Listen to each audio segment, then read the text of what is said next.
ñu ñëw ci nettalik juróom ñeenteel bi.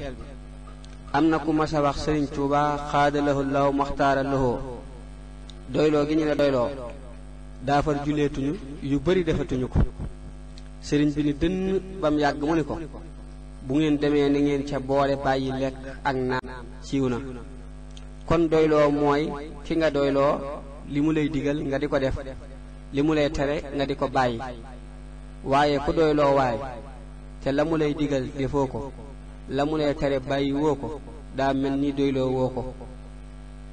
ginnaaw loolu itam war nañoo xam ni téeméeri junniy nit yoo gis kenn bokku ca ak moroomam ay tolluwaay ci kàttan ak pas-pas ak xam-xam. moo tax ku nar a yemale ñépp da nga sonn lool. julli ak woor ak asaka ak xaj màkk ak wax laa ilaha illallah muhammadu rasulullah sallallahu taala alayhi bi alihi wa sahbihi wa sallama ñooy ponki lislaam yi nga xam ni yonente bi sallallahu taala alayhi bi alihi wa sahbihi wa sallama moo ko taxawaloon, sonnoon lool ci taxaw leen. ginnaaw bi mu taxawee daa dem ba jamono wëlbatiku lool ba sellal ga ca war amatut, te yàlla du nangu lu dul lu sell. looloo wala sëriñ Tuubaa xaadalawoo law maxtaara lawoo doon ko yeesal ci ay mbindam.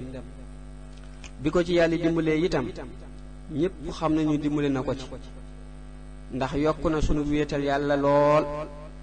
te bu njëkkoon